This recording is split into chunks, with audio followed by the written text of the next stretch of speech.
See students, one experiment is given over here. You have to take two test tube. In one of the test tube you have to fill copper sulfate solution, which is going to be blue in color. In another test tube you have to take iron sulfate solution, FeSO4, which is light green in color. And in the test tube which contains a CuSO4 solution, that is copper sulfate solution, you have to take an iron nail. You have to dip an iron nail into it. And in another test tube which is filled with FeSO4, that is iron sulfate solution, you have to take a copper wire, and then you have to observe it continuously after an equal interval of time.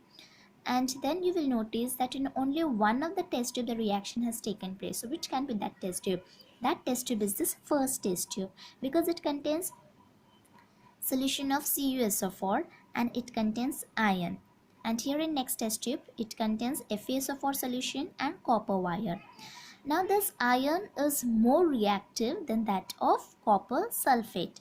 So iron will try to take the place of copper sulfate, that is CuSO4, and the reaction will take place like Fe plus CuSO4, it will give FeSO4 plus Cu.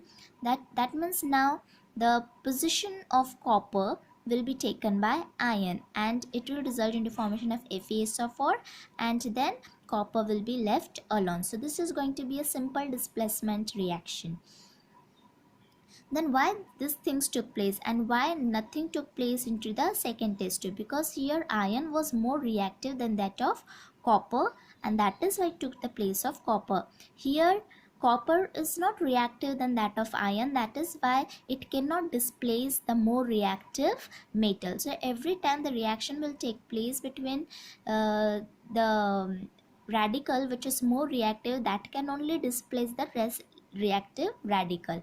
Otherwise any change will not take place, any chemical change will not take place. So you have to take all those things into the mind, and it depends upon the reactivity of the metals. You can see the chart is given over here, that how the metals are placed accordingly. So the highly reactive metal is placed at the top, and as we go down the reactivity of the metals decreases. So which is a highly reactive metal over here? It is a potassium. On reaction with water, potassium will react very vigorously, and then the sodium, lithium and calcium. Then magnesium, aluminium, zinc, iron, tin, lead, copper. So see, iron is coming at the top as compared to the copper. That means iron is more reactive than that of copper, and that is why iron changed its position into the solution of CuSO4 and it displaced the Cu and it took the place of Cu, it formed FeSO4 and copper was left alone, and that is why the reaction took place over here and no reaction took place into the second test tube.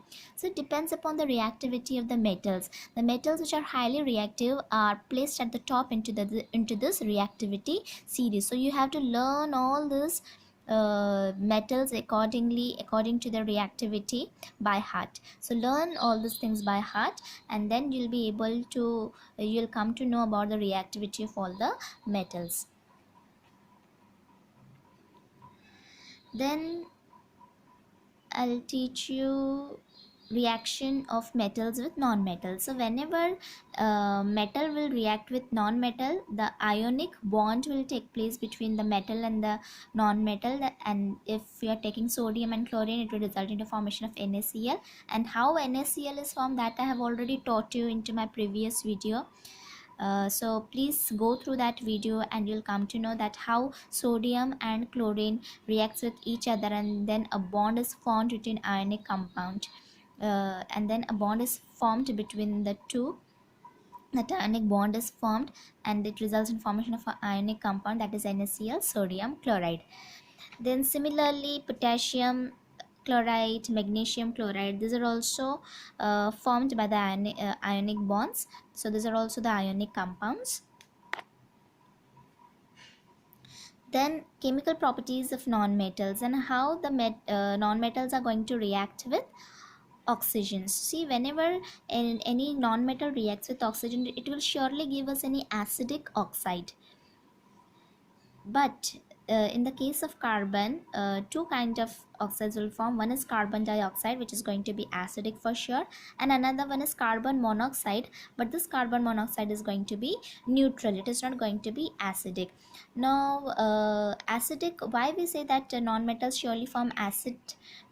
Because whenever any kind of non-metallic oxide will come in contact with water, it will result into formation of acid. For example, this is non-metallic oxide, carbon dioxide. When carbon dioxide will react with water, it will give us carbonic acid. When this sulfur will come in contact with oxygen, it will give us sulfur dioxide or sulfur trioxide. And when this sulfur dioxide or trioxide will come in contact with water, it will give us sulfurous acid or sulfuric acid for sure. And that is why it is said that non-metals surely forms, the non-metallic oxides are surely acidic. Only exception is that of carbon monoxide, which is a neutral oxide.